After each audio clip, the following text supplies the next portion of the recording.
bet. What was that? Nothing, Angela. Would you like some eggs? No, Tony, you know I always have just juice and coffee. Yeah, I know, but I figured this morning you might have an appetite. What is that supposed to mean? Look, I'm just a housekeeper here. You know me. Hear no evil, see no evil, speak no evil. Hey, Mom, what's all the whispering about? Nothing, dear. Just keep chewing. What do you mean, evil? Look, I may be way out of line here, but I don't want to see you get hurt. I just think you're moving a little too fast. Tony, we're married. Yeah, but you're engaged to be divorced. Hello. Welcome back to Oh, hey, hey. the Who's the Boss podcast. Nice. I'm Tori. I'm Kevin. And we are here to rewatch and discuss every episode of Who's the Boss. Hopefully before the reboot. Yes, that's the goal. Yep. We're on episode 15, and tonight's a 2-for-1 because we're going to cover episode 15 and 16. Yeah, two-parter. Yes. Angela's Ex Returns, part 1 and 2. So we'll dive right into the first part here. This episode aired on February 5th, 1985. The TV Guide summary says, Angela's estranged husband returns to rekindle their romance, which could threaten Tony's job. First of two parts. It was written by Robert Sternin and Prudence Fraser, and they actually wrote both parts 1 and 2. Makes sense. So we're going to meet the elusive Michael Bowers. So this episode opens with, it's a cute little kind of like family setting. Like Angela's at home, maybe doing a little work. Tony comes in with Jonathan and the dog. They've been out playing in the snow. And Jonathan's all wet. He runs over to give Angela a big hug, and she's like, oh, why are you so wet? Yes. And why is he all wet? Because Richard Welling is an SLB. Richard Welling. Yeah, he flipped his sled. So he got... So this is now the third, right? Because Richard Welling is who they get in the fight with in Angela's first fight. Yeah, that's right. Then in the last episode we covered Guess Who's Coming Forever, when we introduced Grover, Jonathan's excited to go over to Richard Welling's house because now he has a big dog. But apparently Richard Welling is not at all worried or scared of this dog because he flipped his sled and then just nails Tony in the face with a snowball. Apparently Richard Welling is huge. Yes, he's apparently a very large 6th grader. Yeah. Very tall. I don't know that we're ever going to actually see Richard Welling. I know. I think that's kind of like a running that's the joke. Joke almost. You never see Richard Welling, but you hear how much of a you-know-what he is. So Jonathan's all wet. Angela tells him to go upstairs and get out of his clothes. And Tony has a great line here. He's like, oh, it sounds great, but I have to go make dinner. I know. It's something I would say. That's what made me laugh so hard. It's just really funny. Cute. So there's some flirting right off the bat here. I know. But what the other thing is that you didn't mention is the fact that that Tony ends up throwing all the snowballs at Richard Welling. Oh, right. And then she's like, you threw snowballs at a 6th grader. He deserves it. Who cares? He does. That's what I say. I'm like, more power to him. Yeah, because Jonathan tired himself out making the snowballs. Right. So which is really cute. Tony with his still probably developed baseball arm threw. Okay, that's a good point. I forgot that he was a baseball player. And he probably knocked Richard Welling out.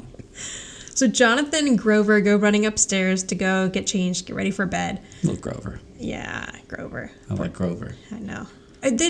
There's no listing for who played that dog. Like normally, it'd be like in the credits, Grover played by Sandy or whatever, but yeah, they didn't care then. The dog was probably mistreated too. Poor Grover, that dog's been dead probably for 27 years. Yeah. So Tony still tells Jonathan not to let Grover eat soap again. Because apparently this happened before. The dog's been burping up bubbles for weeks. That line was ridiculous. Just then, the doorbell rings, and Tony opens it to see a man standing there holding a snake around his neck, wearing it kind of like a scarf. And Tony says, don't look now, but your muffler's moving. I had no idea what a muffler... I mean, I know a muffler on a car. That's what I was... I was so confused by that line. Yeah, because neither of us have ever really lived in a cold climate, so I looked it up, and a muffler is like a scarf. But like a scarf can be sort of decorative, and a muffler is mainly used to keep you warm. So just like a warm scarf. Nice. So, yeah. So Michael Bauer is played by James Naughton. He will be in 4 total episodes of Who's the Boss, both 2-parters, surprisingly. And I looked him up on IMDb, and most recently he was in Hostages, in Gossip Girl, and in the 90s he was in Ally McBeal. So, okay. Yeah, he's still working. Now, he and Tony immediately kind of get into this, who are you? Who are you? Right. kind of standoff. So now, like, this is the man of the house meeting the actual man of the house. But he doesn't realize that yet. But it's clear that Angela knows him, and she's not at all happy that he's there. No. She just slams the door in his face to start off. Yeah, which is funny. And we get the great line from Tony when Angela's like, this is Michael Bauer. And he says, Bauer, that's your name. Yeah, I know. Yes, Like, Tony. she's putting 2 and 2 together. Right. You would have thought that he would have made that connection already, considering that Mona's last name is Robinson. But Right. It's okay. So, yes, she introduces him as her husband. And up to this point, Tony assumed that she was already divorced. And I think that the audience probably assumed that she was already divorced because, you know, there really was no reason to think that she still actually was married. It seemed like they had been apart for quite a bit. I mean, she's had gentleman callers. True, yeah. She's been on plenty of dates. And Michael's like, oh, I get it. This is why I was served divorce papers.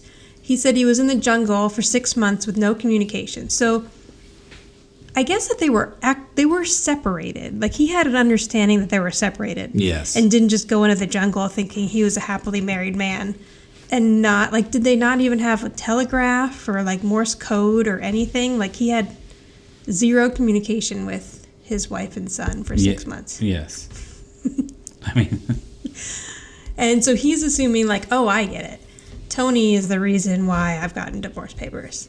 And that's when Tony does his, oh, hey. Yeah, it was like it was a definite AOOA, but it was. Yeah, but it's still OA. Right. It still started off it was all very, Yeah. I'm doing it. That's terrible, but you know what I mean.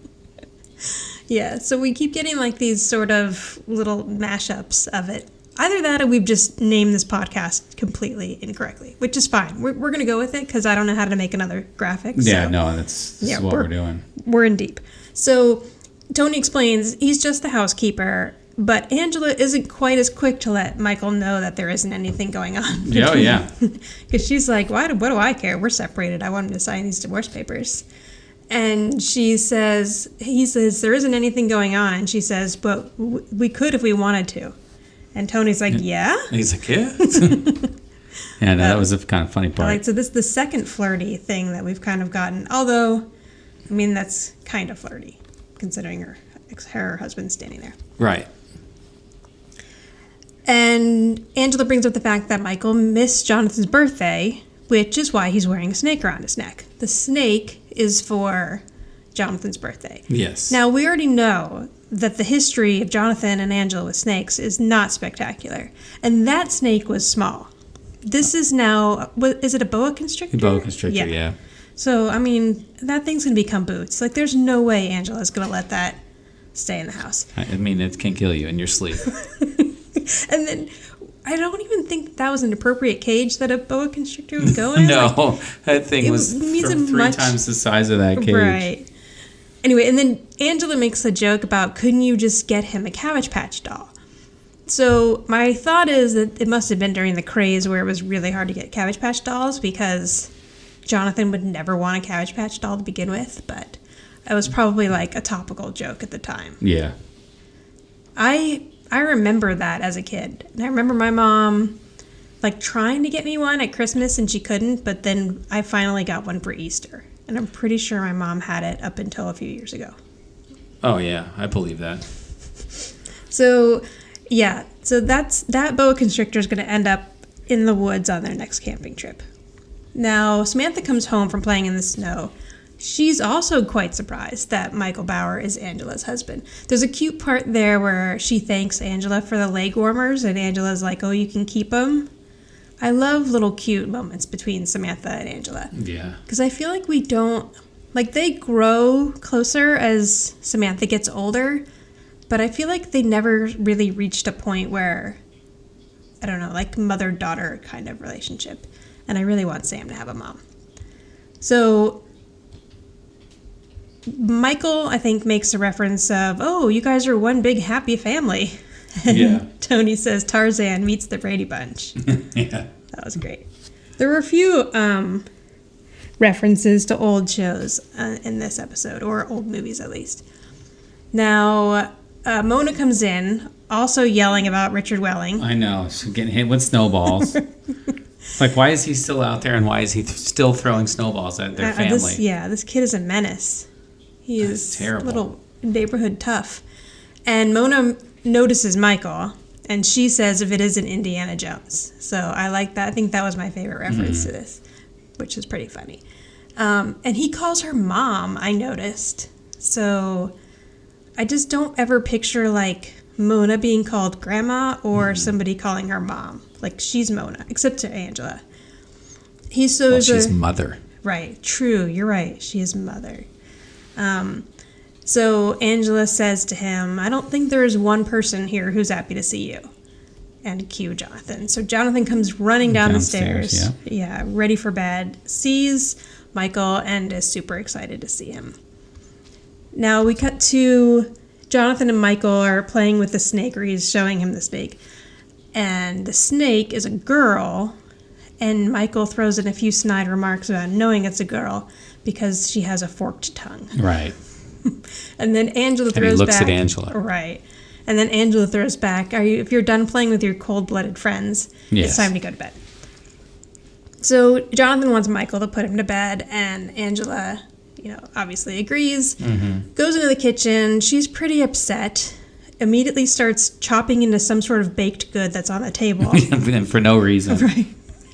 And, I can't imagine that was a rubber knife. So Katherine Hellman's lucky she didn't lose or get any scrapes there, because Judith Light's just kind of going with that knife there. I know, waving it everywhere. Right. So Tony takes the knife away from her, and they're trying to calm her down. And, she's basically saying, I'm here putting in all the heavy lifting. And then he shows up twice a year with some ridiculous pet, and Jonathan just worships the ground he walks on. Right. And I feel like that's probably I feel like nowadays, well, they had a unique situation. Nowadays, I feel like a lot of parents who are divorced share custody, so they have the kids 50-50. But back in the 80s, I feel like that really was a common thing where kids mostly live with mom, and then the dads had them every weekend or every other weekend. So you probably had a lot of situations where it was dad just gets to do fun things with them. Right, and mom making sure they go to school, right. And lunches are packed, right. Get to soccer practice or whatever. Making sure the homework's done, cleaning their room, and doing all the not fun and stuff. Dad mailed it in. Dad took them to Pizza Playland every Saturday, rented a couple movies at Blockbuster, and that was it. Now, Michael comes back in record time. So this guy who is not used to being around children managed to get Jonathan asleep in less than 2 minutes. Oh, yeah, it's a minute and 15. When he's out like a light. Right. Come on, give me a break. So, we couldn't even get our kids to brush their teeth that quickly. No. And he's asleep. And then Tony's like, oh, is Samantha asleep? And he's like, no, she's watching some, I missed the name. Did you write it down? No. I forgot to. Shoot. Yeah, it was a funny name of the movie. And he's like, oh, she's in so much trouble. And Michael's like, yeah, I wouldn't let my kid watch that either. And Tony's like, no, she was supposed to call me when it started. So I think that was cute. And then, you think she was upstairs watching the movie, or was she just out in the living room? No, she was upstairs, I think. Okay, so maybe Tony has a TV in his room or something. Yeah. These are the things that I think about. I didn't think about that at all. Yeah, I guess, where else would you watch? Unless there's a TV room upstairs that we've just never seen. Now, we kind of get a little insight into Angela and Michael's relationship here, where he immediately kind of puts down her career. He's saying that he doesn't really want to get a divorce. He doesn't want to sign the papers. Mona leaves, like, encouraging Angela to get him to sign. And she's saying, you know, like, we've seen each other twice in twice in a year. You know, this is not a marriage. And he's saying, you know, like, I wanted you to come with me on this expedition, but you didn't want to. And makes the comment about how her career was writing jingles. Right. He just makes it sound like his career is way more important than hers. Yeah. And I feel like that probably was a common, you know, thread for couples, especially in that time period where, you know, the men may have made significantly more than women or their wife, and so just figured that their career was more important and she should have followed him wherever the work was for him and then just be happy doing whatever. But also, like, that would be tough to move your kid. I mean, I guess it would be either a great experience or an awful experience. So she tells Michael, you know, like, I've been putting a lot of work into this and I'm now the president of Walsh McQuaid. Right. And he seems like he's a bit impressed with that. It's impressed and surprised. Right. And Judith's pulling out her dramatic acting skills right here. You can see where she, like, turns from him. She's kind of crying a little bit. And I thought it was really good. Like, it was, like, subtle enough, but more dramatic than we normally see from Angela on this show. But she started off as a dramatic actress and stage actress, so she's starting to soften. He's proud of her. He starts reminiscing about the good times. She's softening more, and then they start kissing. Yeah. And you hear Mona yelling the from the backyard. Like, she was probably still just standing there watching through the window the whole time. That's funny. So they cut to commercial break, and the next morning, Tony comes in from his run. So Tony must get, I wish I had the energy of Tony Micelli. He must, like, get up every morning, go for his little run. Now he has Grover, his little running buddy. Yeah.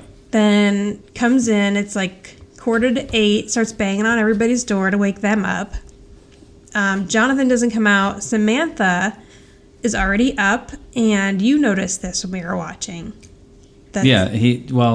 Tony comes up, wakes everybody up, and she's wearing the that fancy nightgown that Angela purchased for her a few episodes ago. Samantha's growing up, So it shows you that she really likes that nightgown. Yeah, that was cute continuity. I like that. Now he knocks on Angela's door, and instead of Angela answering, Michael answers. And Angela is standing behind Michael wearing only a bedsheet. Now I noticed also that ugly macrame crochet bed canopy is back behind them. So in the episode, I think it was Protecting the President, where we saw the inside of Angela's bedroom, the canopy thing was gone, and now it's back. So maybe it was like at the dry cleaners or something, or Tony was having some work done on it. Work done? It's not a car. No. But I wish that would go away forever. Now Tony's pretty surprised that Michael is there. But that canopy thing must be been a thing in the 80s, right? Oh, I'm sure. Oh, yeah. I remember Mr. Mom, they had a canopy. Oh, really? Yeah, it just was a thing. Yeah, I had a canopy bed growing up. Yeah. Probably, I think I finally took down, like... Probably your mother had one, I'm sure, too. I'm trying to think. Seems like something your mom would have. No, but she did have the big 4-poster bed, I think. But yeah, my bed growing up was like this brass twin canopy with like the little flowery curtain thing on the top. And then I think I finally took it down and just made it like a 4-poster bed when I became a teenager. So Tony seems pretty surprised. I don't think he saw this coming. So now he's downstairs with the kids, angrily beating eggs in a pan. I know. Like, you would normally beat them, I think, before you put them in the pan. But he's so angry. Yeah. Angela comes in. She, like always, just would like some juice and coffee. And Tony makes a remark that she may have more of an appetite. Before we get into that, yeah, I noticed something, actually, just earlier when we were trying to pick the clip for the show. Yeah. That the egg pan has no handle. What? It has no handle. His thumb is in the pan. I don't know if, like, the handle maybe broke or something, and they just still went on with the scene. But if you look closely, he's holding the this apparently hot pan that just came off and his thumb is in the eggs, like in the. I did not notice that. Yeah, it's ridiculous. That's funny. So I guess something happened in the pan, and they just go on with the scene. Right. Hopefully, no one notices. Stuff keeps breaking in this kitchen. The spatula broke on him that time. Yeah, well, Tony Micelli is so strong that he can hold a pan of hot eggs with his bare hand. Yeah. So he makes the comment about her maybe working up an appetite last night. And she just sort of says, like, I don't really know what happened. We were talking, and then I was trying to get him to sign the papers, and then the next thing I know, that seemed like it was inappropriate. Mm-hmm. And, you know, Tony just kind of doesn't want her to get hurt, especially if he decides he's going to leave again, you know, within a couple of days. So Angela's like, don't worry about it. I know what I'm doing. Now, as she says that, she's holding a glass of orange juice and the carafe of coffee. And she's about to pour the coffee into the juice glass. But then they cut to Michael. I know. I thought that was really odd. There must have been a joke there that it just probably went too long and they cut it out. I know, but it would have been perfect because she said, don't worry about it, I know what I'm doing. Right. And then she would pour the coffee into the orange juice glass. I mean, that's like classic. Right, like they could have just cut it right there. You know? Yeah, I don't. Trust me, I know what I'm doing. Next thing you know, she's pouring coffee into an orange juice glass. Right. That already had orange juice in it, I think. Yes, there was a full glass of orange juice, and then she almost pours the coffee into it. It's like they were going for that joke, but they had to cut it. I don't know. It's interesting. Yeah, maybe something went awry, and they couldn't use the take or something. I don't know. That was very odd.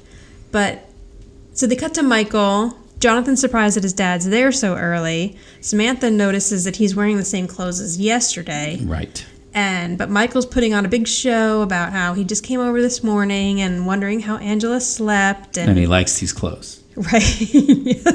Like maybe that's the only clothes he has. Like he packed light. That and a snake. So... yeah, and then when they go back to the stove, there is coffee all over the stove. So they did something there, and then they just never used the joke. Yeah. Yeah, that's right. And if you notice at that point, too, up by the coat rack, above the refrigerator that we pointed out from in Requiem, you can see a boom mic up there. Boom mic sighting. There's so many boom mic sightings, and like you were saying, though, I guess... they probably weren't as noticeable because the tube TVs were kind of rounded more at the tops, and now we get that. Yeah, you get full scan. Right. Like full. So when they edited back then, they probably didn't even see it in the tube TVs. And we noticed those a lot with Three's Company too. I remember. Now, Michael goes looking for the bowls. He's going to make himself some breakfast. Well, Tony moved the bowls. He goes looking for the crunchy crawlers. Yes, they don't buy those anymore. Yes, and that's a nice callback to the pilot episode. Mm-hmm. Tony got rid of the crunchy crawlers when he moved in. Empty calories. Michael brings up that night he'd like to go to dinner. Jonathan's super excited. Samantha's excited. But then Michael's like, oh, I meant just the family. And things get kind of awkward here. Like, Angela's like, oh, well, they are family, and she invites them. But Tony, knowing that Michael doesn't want them to go, says that they already have plans. Mm-hmm. And he and Samantha kind of put up a little show of listing of all the places that they're going to go. Right. So now what I can only guess is later that evening, after everyone's gone to work, come back home, Tony's shaking up Angela's, her martini, because it's Friday. Right. She always has a very dry martini with 2 olives on Friday. That is how Angela Bauer lets her hair down. That's right. But it's still pretty puffy when she lets it down. Pretty poofy. But Mona lets her hair down in a much different way. She comes down the stairs in a bikini, completely decked out. And she is on her way to spring break in Fort Lauderdale. And apparently is going to wear a bikini on the plane to get to Florida. So, yeah, I mean, hopefully she was just trying, like, doing a little fashion show for Tony before she left. Now, I just want to say, I mean, Katherine Hellman is about 56. She looks fantastic. Yeah. I mean, she's an older woman, but she looks better in a bikini than I ever have. So kudos to her. Yeah, good for her. Yeah. And she's going to spring break. She is. She's going to spring break. Now, Angela comes in and like Angela's kind of surprised to see her mom in a bikini, but I don't think really that surprised. Like she's like, why are you wearing a bikini in winter? But of course you would be wearing a bikini in winter. Right. So Michael comes in. Oh no, she tells them, she asked Tony to set another place setting because Michael is coming for dinner. And Tony's annoyed, but Mona's like, don't worry, he's going to be out of here in a couple of days. Like, he's going to get distracted, and he'll be on another expedition. Now, I feel like the whole reason they sent Mona to Fort Lauderdale was because it wouldn't make sense to have Mona there when Angela makes this decision for Michael to stick around, because she would have just smacked it out of her. Right? I mean, there's no way Mona would have sat there through that. So they're like, well, we better just write her out of this episode, rest of this episode. Now, I just lost my spot in my notes. Look at that, see? This is why you need paper, people. That's right. Okay, here I am. Michael comes in and he says that he has reason to celebrate. He and Tony kind of like start sort of this territorial thing with Angela, like, Tony has the drink for her, and Michael's brought champagne. And they're kind of standing there wondering which one she's going to pick. And at first, Angela goes for the martini until Michael tells her that his good news, he has reason to celebrate tonight, and that is that he got a job in Manhattan and he'll be staying. Yes. Now, that same evening, Tony is dancing around the kitchen with the longest spray cord I've ever seen. From the sink. How is that possible? Yes. I think I even remember watching that episode as a kid and knowing that that's impossible. I mean, it's probably 10 feet. 15 feet. That was like a 35-foot hose. Yeah. But it was, it's funny. So he's spraying all the plants around the top. He's spraying the plants over by the refrigerator. Then he fills up the ice tray, and as someone in 2020 who won't drink tap water. Yeah. It was just really funny to see. So I guess having like a filter, the Brita in the fridge maybe wasn't a thing.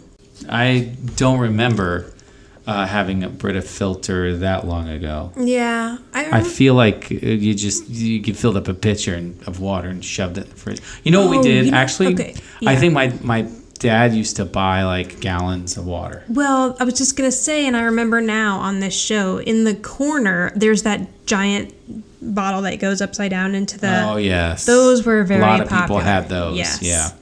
So, yes, and that was where you got your bottled water. I don't think we ever had one of those as a kid. No, we didn't. I think that was a rich people thing. In the 80s. We lived in Florida, and Florida water's pretty nasty. But maybe it wasn't as bad back then. No, yeah, I think California water's worse. Oh, yeah. I mean, probably. I don't remember the taste of the Florida water, but I think just because like the sea level is so close, like the water table, whatever you call that. But yes, so I was a little grossed out by him filling up the ice cube tray with tap water, but it was the 80s. So at that point... And it's a sitcom. Right, and none of it's looking real. For laughs. Yeah, because then he just actually sprays some into his mouth as he goes back. Now, you know there had to be like a PA on the other side of that hose pulling it as he walks back towards Oh, yeah, there was sink. probably someone yanking that thing. Yeah, so that it would go back in because it was not going to retract on its own. No, not 45 feet of hose. Michael comes in and makes a comment about how great of a housekeeper Tony is. And Tony says, Hazel's got nothing on me. I forgot to look up Hazel, but it was an old... It's an old show. Hazel was a maid. Oh, okay. It was a TV show about a maid named Hazel. Okay. But she was the main character in the show. Got it. And hence the name Hazel. Yeah. But yeah, she was I guess it was like a comedy. Okay. Yeah, I meant to look that up and I forgot. And he says, Hazel's got nothing on me. And he's like, well, maybe you should let some other people in the neighborhood have a chance at you. And basically says, you're fired. Mm-hmm. He gives him, and here he says something interesting here, which is, you're not just a housekeeper, you're Jonathan's father, you're Angela's friend, and that's my job now. So he can definitely tell that Tony's moved in and gotten comfortable. Yeah. Now, as Tony's kind of leaving the kitchen upset, I'm like, I mean, at first, that would be pretty devastating for Tony and more so for Samantha. Like, because if he can't find another job in the area, then she may have to leave all of her friends, and they haven't even really been there that long. And I think for a kid, that would probably be pretty upsetting. Oh, well, yeah, that's been her home for however many. Yeah. What do you think it is at this point? Months? Yeah, I would say it's a few months. Yeah, it would have to be. Yeah. But just like as a kid, you know, I think being with your parents and having like your house is probably what helps you feel most secure. Mm-hmm. And she's already lost a parent, and now like to know that where she lives isn't secure would probably be very upsetting. And Angela has been like a mom to her. Right. Taking her shopping. Right. You know, doing all these things for her. So now Tony comes into the living room. He's upset. And Angela comes down the stairs, happy and singing. What was it? What was it? Is it I'm in the mood for love? I think so, yeah. I'm in the mood for love. Yes, it was not a very good. And I think that I thought I wrote that down. Maybe I didn't. Because I feel like is that the one where she messed up the words? Or was that another? No, I think you're talking about when Mona was messing up the words. Oh, you're right. Okay. Yeah. I'm getting my episodes confused. But so she's like, hey, Tony, I thought we should get a start on the spring cleaning. She's basically wanting to make some more room for Michael. And Tony's like, yeah, great. Just, get whatever work out of me you can before I go. And she's like, what are you saying? And he says... She seems confused. Right. And he said, Michael, let me go. And she says, let you go where? I don't know why that one made me laugh, but it did. And so he said, he basically said that I have to leave. And Angela's pretty upset and surprised and says that she'll talk to him. So I feel like if he wouldn't have said anything at this point, she would have really kind of gone in and let Michael have it. But Tony stops her and says, I do have to leave. He's right. If you want to have a second chance at this marriage, you don't need a hairy Italian and an apron around screwing it up. Right.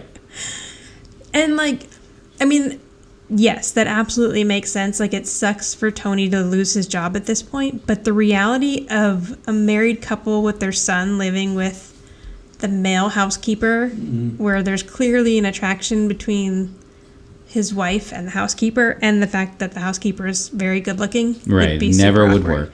Right. Like, are they all just going to sit around at night, watch TV together? Right. Have ice cream. Yeah. Tony makes a good point that it really isn't going to work. So he says, if you don't fire me, then I have to leave. And Angela's quite upset, and we see sort of this first time where she goes to shake his hand, and he pulls her in for a hug. Yes. And it's a very intense hug. Yeah. It's the first time they really hug, right? Yeah, I think in that pilot, the pilot episode, they get that little quick hug. Right, when they're gets like, the job. sorry. Yeah. But this is kind of like... Yeah, like a real meaningful hug. And nothing romantic to it, just sort of like, we're really good friends, and this situation's been going well, and now it's over. And then we get to be continued. Well, and Angela decides not to drink the martini, and then hands it. Maybe this happened before. Oh yeah, that happened a long time ago. Oh, it did? Yes. Oh. That's right when. I thought they went and.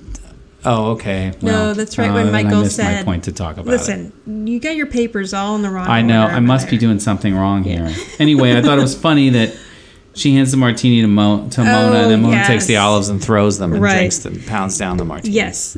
When Michael said that he got the job and he's moving to Manhattan, or he was working in Manhattan. Oh, that's when that happened. And then Tony takes it from Mona and says, give me a sip, and drinks the rest of it. Oh, okay. No, you're right. That was funny, and I totally forgot about that part. Well, no, I had it. I just had it in the wrong spot in my notes. Sorry about that. Moving on. We now that brings us to episode number 16, Angela's Ex, part 2. Tennis, anyone? Oh, Jonathan! Someone's here to see you. Who is it? Hi, Jonathan. Samantha! So how you doing? Okay. Did you miss me? Not really. Me neither. Hey, you want to go look at some of my new baseball cards? Okay. Angela! Hi. How you doing? I'm great. I'm really great. Me too. So, things are working out great for you and Michael, huh? Oh, working out, it's bliss. Bliss. Yeah, we got bliss coming out our ears. Part 2 opens with Tony having a job interview at Mrs. Randolph's mansion. Yes. So we are introduced to first Leo, her butler, played by Ian Abercrombie. Mm-hmm. It's an awesome name. I know it is. What a cool name. I know. He has a ton of credits on IMDb. Yes, most notably. Yeah. He is Justin Pitt, or Mr. Pitt, in Seinfeld. Yes, I remember that. That was Elaine's boss, yes, right? He worked for Elaine for a while, yeah. He was great. He was great in that show. And one of the things I noted looking at IMDb for him is that he's in 3 episodes of Dynasty playing 3 different characters. Oh, wow. So, yeah. They brought him back 2 more times, completely different, all like a year apart. But he worked pretty steadily up until he passed away. He did some voice work. He's a voice on Star Wars Clone Wars, the animated series. And then he had a spot on Wizards of Waverly Place, which I've never seen, but I think that was a pretty popular kids show. He died yes, it was. in 2012 at the age of 77. And then we are also introduced to... He looks like he's 77 in this episode. I know. Again, he's like one of those actors who like always looked eternally old. Yeah. Then we are introduced to Mrs. Randolph. She is played by Helen Klebe. Now, the most notable thing that I picked out on her IMDb, I mean, she, again, tons of credits starting from the early 50s, but she was in an episode of I Love Lucy. Like, that's impressive. Yeah. She was also on Dragnet. I would say she's probably best known for The Waltons. She did about 90 or 66 episodes of The Waltons. And she passed away in 2003 at the age of 96. Tony comes in, in normal Tony fashion, and he immediately wheels her over to the window. He's like, let's get you in the sun. Right. Leo is not impressed with him. No. Leo's had enough immediately. It looks as though Leo is wearing the same jacket from Paint Your Wagon. The butler jacket that Tony... Yeah, the butler jacket. Yes, it probably is. I'm sure. It looks like the exact same jacket. So he goes on to tell Mrs. Randolph the story of Angela and how he was working there, and her husband came home, and so now he had to leave. And Mrs. Randolph, of course, gets the idea that there was something going on between Tony and Angela, and she makes it clear that she does not fool around with the help. And we get an oh. Yeah. from Tony. Right. Right. Like, he's like, whoa. Mrs. Randolph is a beautiful woman, but she's probably a beautiful, 87-year-old woman at this point. No, not in real life. Oh, really? I don't know. Oh, right. Oh, wait, no, she died. You said she died in 2003. 2002, okay, 96. yeah, she's in I don't think my math is correct. She's probably a little younger than that, but still. But of course, she looks like she's already 90 in the wheelchair. Tony's 33. Yeah. So. Anyway, then, so meanwhile, Michael and Angela are at home on a Saturday. Angela's doing a little work. Michael makes her some tea. She says that, she won't be doing work every Saturday anymore because they're making compromises for each other to try and make this work. He doesn't like that she works on Saturdays. Right.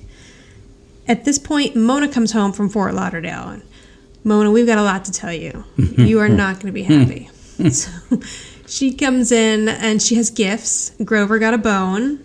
I love little Grover. I know. So do I. He just runs out on stage, gets his bone, and then leaves. And Angela got a coconut head. The shrunken coconut head. It doesn't make any sense. I know, but it makes so much sense that that's what Mona would bring Angela. And Michael got nothing. Jonathan got a shark tooth necklace. Mm-hmm. And Samantha got some puka shells, which are very popular right now. Like, our daughters are way into those. Yeah, they were wearing those. I got them necklaces. Yeah, from Florida. Mm-hmm. And Tony got a towel that says, I got them squeezed in Florida. So, I know towel's ridiculous. And she holds it up for a long time in the episode. Well, because somebody probably had to paint that towel. So it's they hilarious. should at least get some good airtime. And you were saying that towel probably didn't exist. And I thought that it probably did exist. But I could not back that up with any facts. No, I it's looked no on way the that internet. thing existed. It's ridiculous. I don't know, though. I remember being a kid and going to, like, those kind of touristy beach stops and seeing that kind of stuff, though. But you're right. Maybe not that exact. I mean, I definitely have seen stuff like that, too, but maybe not like that. That one was, like, really elaborate. Yes, yeah. That one, it was beautiful. It was a work of art. Now, they break it to Mona that Tony is actually out looking for a job right now. And Mona has the reaction that I think the audience had, which is, what is this going to do to Tony and Samantha? Like, Samantha may have to go back to Brooklyn if Tony can't find a job here. You know, this could really devastate them. And at that moment, Tony bursts in that he's found a great job. Yes. And Samantha's in a richer place. Right. So Samantha's definitely not going back to Brooklyn. She's going to have indoor, outdoor pools, tennis courts, riding stables. Mm-hmm. Yeah, and they have like a whole west wing of the house to themselves. So he moved up for sure. And then in the new place, there's a maid upstairs and one downstairs. Right. So he's like There's managing. 3. Sorry, did I jump ahead now? No, not at all. I had actually lost my spot, so thank you. Yeah, he's going to be managing. So he's only the mid-floor I guess, and in charge of the housekeeper. Yes. Yeah, he is in charge. And yeah, so he's excited about the upstairs housekeeper, the downstairs housekeeper, and Cecily in the kitchen. I have a feeling that name will come back. Yeah. So Leo shows up to collect their belongings and is a little disgusted to find out that it's just a few cardboard boxes laying in the middle of the foyer, or I don't know what you would call that area. I guess it's foyer. Yeah, it's kind of a large one. And so they make a lot of jokes about how Angela's now in the poor neighborhood and they're going to be living in the rich neighborhood. Leo, right, and they lead you to believe up to that point that Angela's very well off. Now all of a sudden, right? Yeah. She's in the poor neighborhood. Because I mean, you know. No, I know. I mean, I'm just saying. Just the fact that these people, he drives a Bentley, and then Leo keeps making jokes about being worried about parking the car out there, which is pretty funny. Now, before he leaves, Angela asks Tony to go into the kitchen with her because she would like him to show her how to use the toaster oven. And he's like, okay, what do you want to toast? And she says, a Pop-Tart. Yes. She mumbles Pop-Tart. Right. And she pulls it out of her pocket. Right, which is Pop-Tart popped out of my pocket. And if you because we all carry Pop-Tarts in our pockets, you never know. Well, if you look at the pockets on these pants, they are enormous, and they like sit out away from her body. You could fit several Pop-Tarts in those pockets. Yeah, she had a Pop-Tart in one pocket, maybe two, because they come in a pair. I don't know why you'd only have one. And then in the other pocket, she has a notepad and a pencil. So she's asking him like how you would. This really made me want a Pop-Tart. I know. You know what? I used to love the. I know. I haven't had a Pop-Tart in so long. Well, there's a particular one. It's the cinnamon. Brown sugar. That was my favorite too. Is it the brown sugar scent? I think that's why we're married. Yeah, that was my favorite. Yeah. And I would eat that thing cold. I didn't care about toast. Oh yeah. And he's even but his little idea about how you put it in the toaster oven and then you top brown it for just a little bit with butter. Yeah, we might have to buy some Pop-Tarts. Okay. So put that on the list. Tell the Alexa. So Tony's like, if you can't even make a Pop-Tart, like what is going to happen when I leave this house? So he's like, let me give you a quick tour of the kitchen. And he shows her, let me show you how to use the self-cleaning oven. And I love her line of, Tony, you're not going to tell me this oven cleans itself. So they leave. Angela and Michael are home one night, and she's doing some work, and he's a little annoyed that she's doing work. And she says, well, I wouldn't... Hang on one second. So how come in my notes it says Crunchy Crawlers keeps coming back up? They must mention in the kitchen scene something about Crunchy Crawlers. And this in part 2? Yeah. Hang on, let's pause for a minute. Okay, we found it. So yes. Grandpa over here with his notes. So I know. In the kitchen scene, after he says he's annoyed with her about the Pop-Tart, he says, this guy's going to have you hooked on Crunchy Crawlers. Yes. But I just love that Crunchy Crawlers came back, which is why I put it in my notes. Right. Next time, just add a few more words to the beginning part, and then maybe the end reference part. The scene, or and then it's you'll know. My notes are so out of context sometimes. They just it's almost like stream of consciousness. Words. So now, so back to Angela and Michael at home at night. She's working because she had to make dinner, which it was Michael's night to make dinner, but Michael apparently fell asleep on the train and missed his stop. Right, that's right. Yes. So he's saying that he's complaining about how his job is so boring and that it made him fall asleep on the train, and she's saying that she needs to work. This guy is just a selfish. I know, he really, I know. Like, I took this job in my family. this job's, it's all about him. Right. A narcissist. Yeah, now I just say, you know something. how boring tigers are? They sleep all day, and it's like, okay, dude, but 97% of the world has to do jobs that they don't really necessarily like. Yes. So, is that one of our kids? No, it's a cat. Oh, okay. But they make up, and they decide, okay, let's stop arguing, let's spend a little time together, let's talk. Although Michael wants to make out, but Angela's like, let's just try to have a conversation. And it's not going well. They don't really have a lot to talk about. The conversation isn't coming easily to them. So they do start making out, and the phone rings. And it is... the worst answering machine ever. Oh my gosh. I know. And that was kind of a thing in the 80s, wasn't it? Having a joint answering machine message. Yes. So yeah, it's I think it was just cool because answering machines came on the scene. Right. So whatever creative thing you could do to be wacky or silly, but... Yeah, it's so obnoxious. So they're basically having this little message about how they're together again and blah, blah, blah. So it's Jim Peterson on the other end, and he's saying oh, I didn't hear from you, so you must love my campaign, which Angela hates the campaign, so she starts yelling at the answering machine. Yes. At that point, wouldn't you just pick up the phone and start yelling directly at Jim? At the person, yes. Yeah. And so Michael and Angela get into an argument where he's basically saying, he downplays her job again, why is this so important? And he leaves. Now the phone rings again. She still lets the answering machine play. Yeah. And so now their cute little message sounds a little bittersweet, considering that they just had a fight and she stands there sadly. Yes. And it's Tony. It's Tony. Yeah. Yep. And he leaves a mess. And Tony's trying to sound really happy for them, but you can tell that he's, he misses them and he misses the house. And yeah, he's got to do what he's got to do, though. Right, yeah.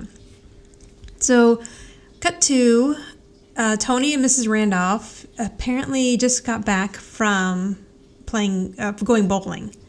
And he's wheeling her. He's wheeling her in. Because he's doing wild, wacky stuff with her. Yes, but she's having a great time. Yes. You can tell Tony is doing what he does, which is just kind of coming in, doing a job at 110%. Right, instead of just being the help, he's right.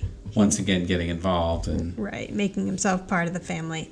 Of course. And I love her line. So they go bowling, and her line of no matter how long it's been, nothing changes. When you hit that little button, you can't get the waitress to bring you a beer. Yeah, yes. Which is so funny because it's so true. Yes. In a bowling alley. Even now in a bowling alley, you hit that little button and no one ever nobody comes. Yes. I miss bowling. Yeah, that's true. Like again. We're bowling these days. I know. But we did go bowling like right before all this happened, I feel like. We did, and like kind of when fun. COVID was rapidly spreading. We didn't know much about it. We were rubbing our hands all over bowling balls, random bowling balls, and then eating French fries. Yes. Oh, but yes, it was right before. We're lucky. So he's like, I'm sorry that I got you back so late.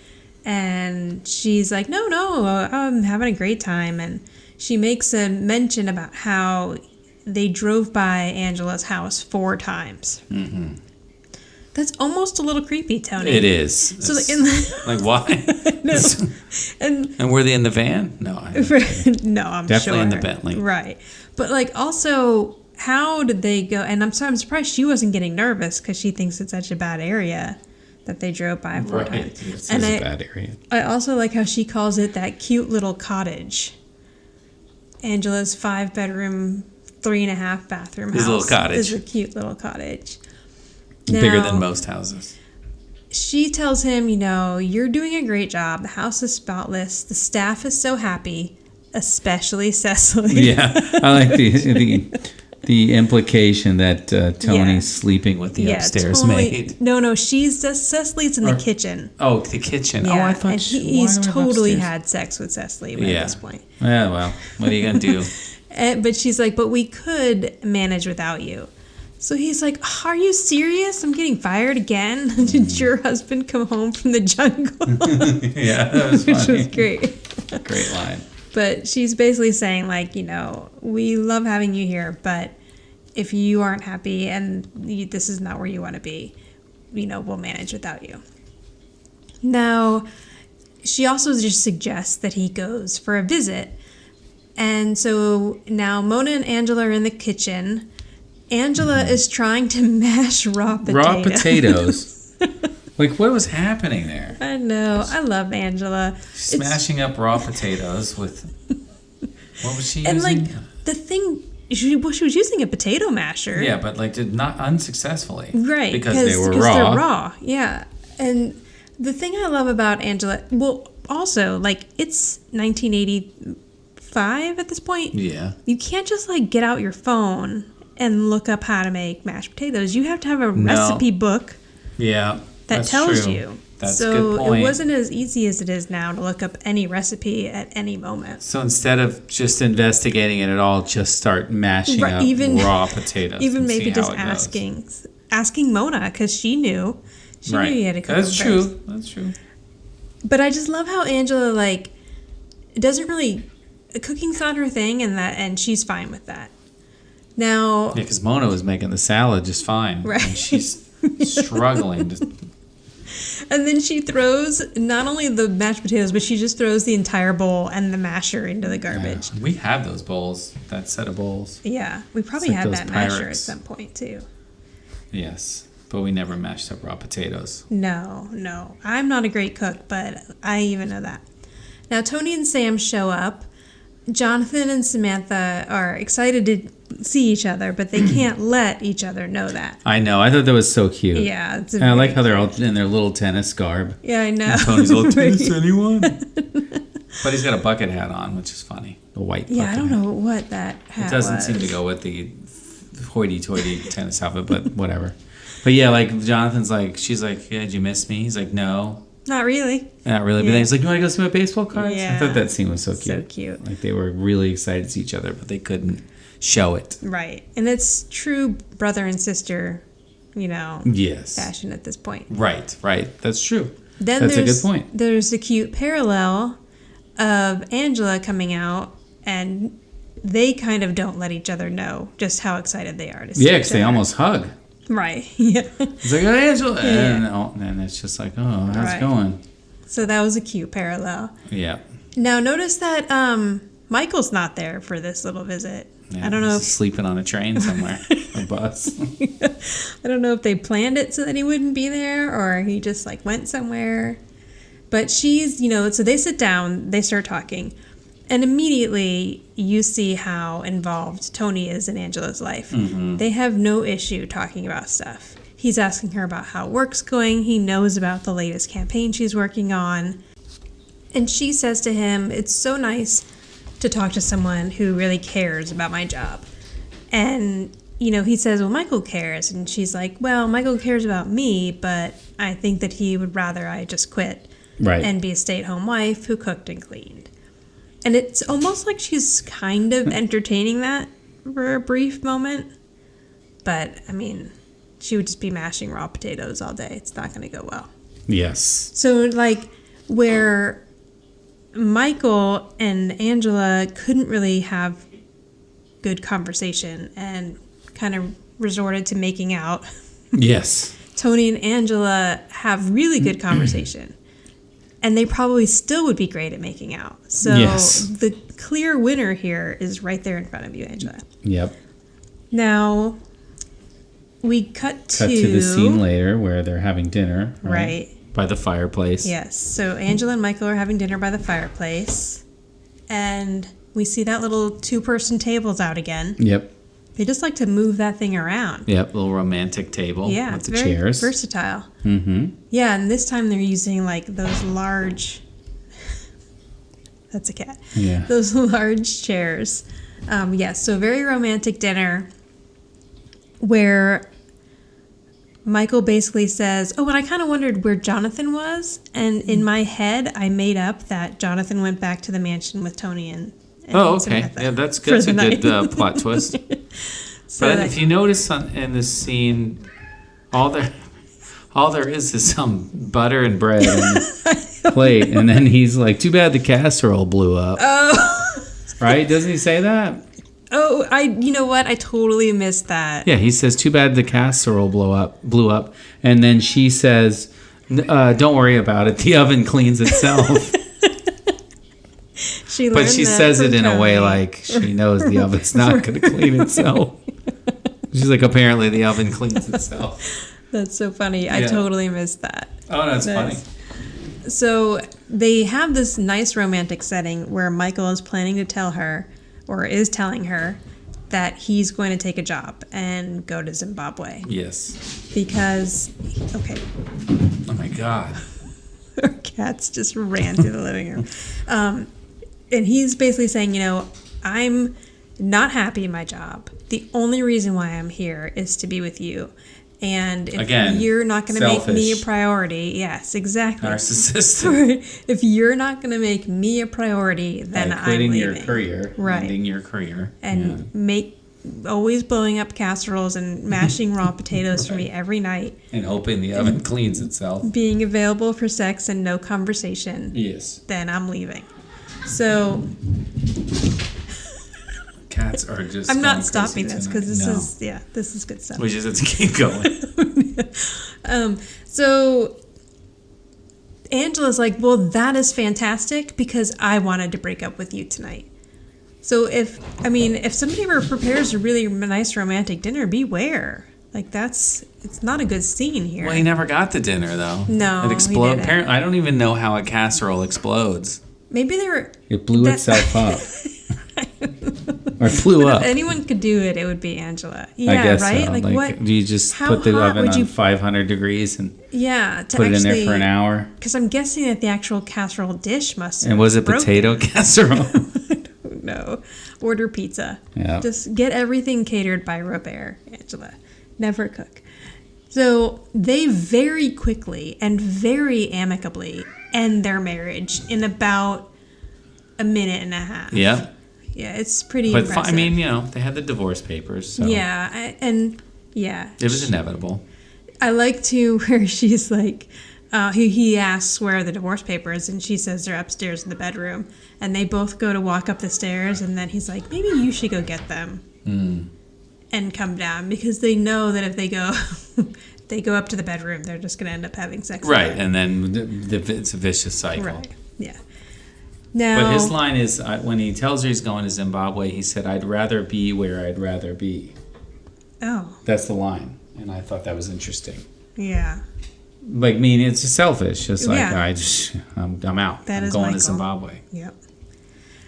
Now, Angela, so we assume that Michael has already left. Oh, and they say that they're going to tell Jonathan together, which was sweet. But you have to also think that Jonathan's going to be pretty devastated by this, but we don't see any of that. Right, and he'll only see his father 2 more times, apparently. Right, yes. And then that's it for Michael. I know. So Angela's sitting there folding laundry. We assume Michael's been gone for a short amount of time at this point, trying to do some work, trying to fold laundry. And guess who stops by? Tony, for no reason. Yes, yeah. After dinner. Well, he's probably just driving around circling the house. Yeah. And in the creepy van. He knows that Michael's left because Michael called him and told him to take care of Angela. Yes, which is actually the only selfless thing that the only Michael's nice done. Yeah, since I fired your housekeeper and then came back for a few weeks and then decided that I'm leaving, I figured I'd get you your housekeeper back. But also, he probably knows that eventually they're going to bang, so... Right, so okay. Miles agrees. Then Angela's like... And Tony's like, you're folding this all wrong. You don't know what's going on here. Mm-hmm. And she says, well, are you back? And she's like, I didn't ask you to come back. And he said, well, Michael did. And he gave me a raise. So Tony got a raise. That's nice. I wonder if Samantha's now going to be bummed that she has to move back into a much smaller house. Right, because she had her own quarters. Right. And with a tennis court. So now they go to hug, but instead they shake hands. Yeah. Because it's for business. It's all business. Now we're back to business. Now we can't let any emotions come through for another 5 seasons. So... another 5 seasons. That is it. Now, they have the cute tag of Tony and Angela losing a game of tennis to Leo and Mona. That was very cute. Yeah. And to get back at Leo, Tony decides he's going to go steal the hubcaps off the Bentley. Yes. Because he would just assume that would happen in that rough neighborhood. And Angela goes out to help him.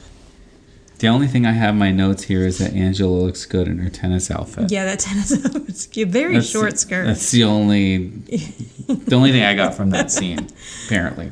Yes. Well, it was a very short skirt, so I can see why. No, it's just funny. So for the 80s. Now, we should probably do our rating and stuff first. Okay. You want to go first? Sure. I thought that I enjoyed it. I enjoyed the 2-parter.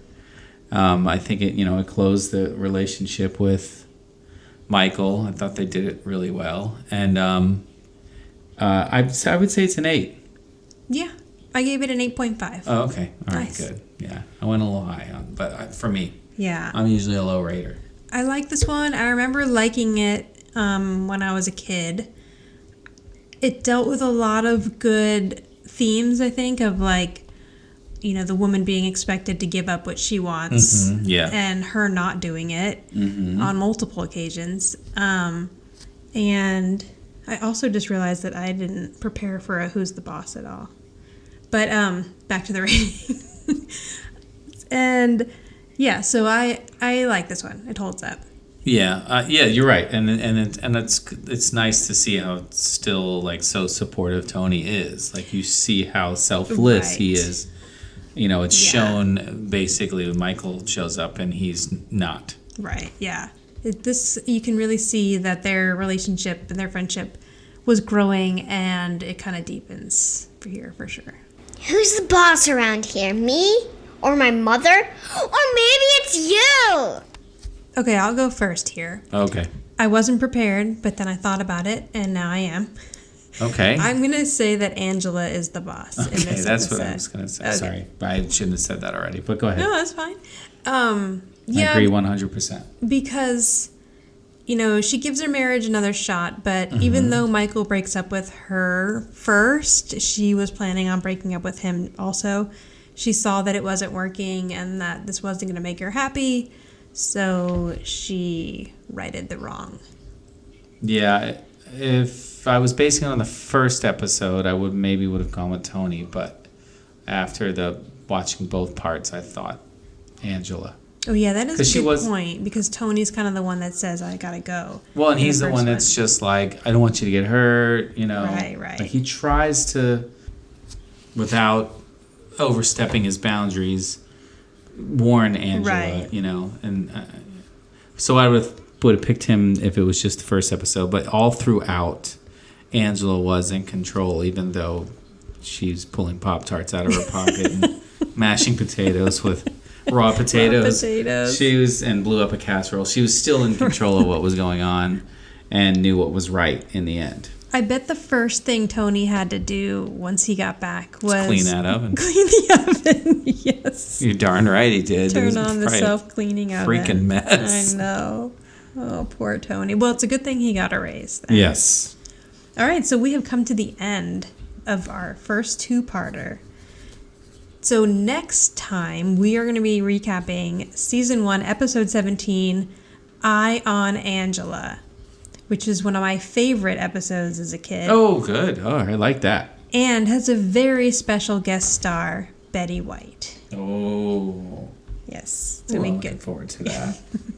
So you can reach us at Who's the Boss Podcast on Instagram. Send us a direct message or comment on one of the posts about anything that we missed or anything you'd like to see us talk about, hear us talk about.